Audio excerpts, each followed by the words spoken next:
Sir, Dr. Mohammad Mosam, retired IES, and I work in many government departments as a deputy secretary, as an administrator, as a director in the Ministry of Environment, Forest, MNRE, Ministry of Power, Ministry of Water Resources, etc. मैं यहाँ पर oldest member हूँ और मेरा membership number है 335। मैं उस ज़माने का मेंबर हूँ जब मैंने यहाँ पर देखा था कि हमेशा दो कमरे बिल्कुल उजड़े हुए दीवार की तरह कमरे थे और उसमें घास लगी हुई रहती थी। तो हम लोग खुद ही जब कभी मीटिंग करना होता था तो आते थे और उस घास को काटते थे खुद और खुद चेयर लगाते थे, बैठते थे और हम लोग डिस्कशन करके फिर चले आते थे। ये सिलसिला चलता रहा, लेकिन एक मुझे उसी बीच में एक मुझे कहानी भी याद आ गई थी और मैं आपके सामने पेश करने जा रहा हूँ, जो सच्ची कहानी है मेरे सामने।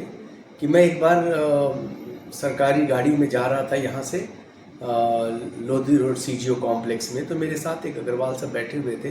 तो उन्होंने देखा, मुड़ के और कह रहे कि भाई ये इस्लामिक कल्चर सेंटर लिखा तो है, लेकिन ये तो जंगल है और बगल में बहुत सारी बिल्डिंगें बन चुकी हैं, ऐसा क्यों है? तो मैंने बताया कि भाई कुछ फंड्स की प्रॉब्लम्स हैं और इसी वजह से अभी जो है वो बहुत स्लो चल रहा है। तो फिर बहरहाल फिर ये हुआ कि फिर हम लोग जो हैं वो इस चीज़ को बातें करते हुए ऑफिस चले गए और उसके बाद से कुछ दिन क्या कुछ साल जब बीत गए और मेरे ख्याल से ये मैटर है 2005 या 6 की बात है, 2005 या 6 की, या मुझे ये चीज़ याद नहीं है।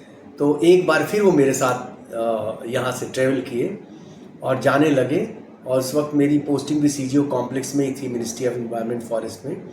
तो जब वो मुड़ के देखा तो उन्होंने कि अरे ये क्या खड़ा हो गया, एक बाय कितनी बेहतरीन खूबसूरत बिल्डिंग अभी बन रही थी, पूरी तो नहीं हुई थी, बन रही थी।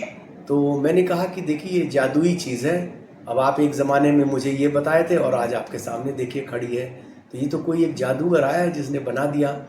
अब मैं तो उस जादूगर की दुआ करूँगा जिन्होंने आज इस मुकाम पर ला करके इस्लामिक कल्चर सेंटर को जो है खड़ा किया है, जिसको हम ही नहीं बल्कि सारी दुनिया देख रही है कि एक बेहतरीन बिल्डिंग और बेहतरीन मैनेजमेंट यहाँ का है, जो कि अभी भी काबिल तारीफ़ है।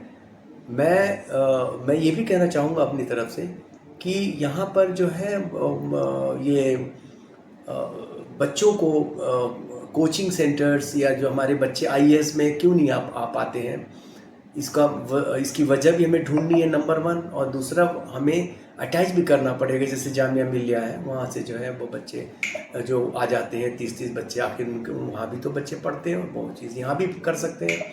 तो हम यही रिक्वेस्ट करेंगे कि भाई बच्चे हमारे जो हैं उनके साथ अटैच होकर के और कोचिंग करें और आईएएस आईपीएस में आए। दूसरी बात ये हो जाती है कि यहाँ पर एक लायबिलिटी और एसेट, दो चीज़ें हैं, वो बड़ा मैटर करता है कि लायबिलिटी कौन है, एसेट कौन है। तो एसेट्स आर आवर में ऑल मेंबर्स, मेरे सारे हमारे मेंबर्स हैं जो कि एसेट्स हैं, वो जो है वो वही सारी चीज़ें देखते हैं। और कोर्ट्स के ऑर्डर्स भी ये होते हैं कि जो मेंबर्स होते हैं यहाँ के, जो हमारे इस्लामिक कल्चर सेंटर के, वही सारे एसेट्स हैं, दे आर द एसेट्स।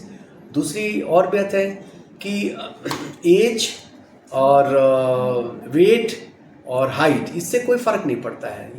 हम लोग को ये देखना चाहिए कि कहाँ हम जा रहे हैं, विज़न रखना चाहिए कि भाई हमारे जो लोग इसमें इन्वॉल्व हैं वो कितना आगे बढ़ा रहे हैं चीज़ों को, कितना आगे बढ़ते चले जा रहे हैं और फिर आगे आने वाले वक्त में कितना आगे बढ़ा सकते हैं। ये भी हमें देखना है कि वो ऐसे लोग रहें यहाँ पर जो कि इस चीज़ को ज़्यादा से ज़्यादा बढ़ा सकें।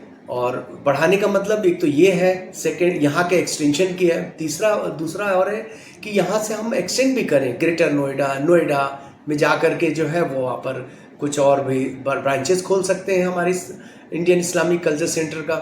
क्योंकि मैं I am in the Noida international university में एज ए प्रोफेसर हेड था, वहाँ मैंने देखा कि वहाँ ग्रेटर नोएडा में बहुत सारे ऐसे छोटे छोटे इदारे लोगों ने खोल रखे हैं।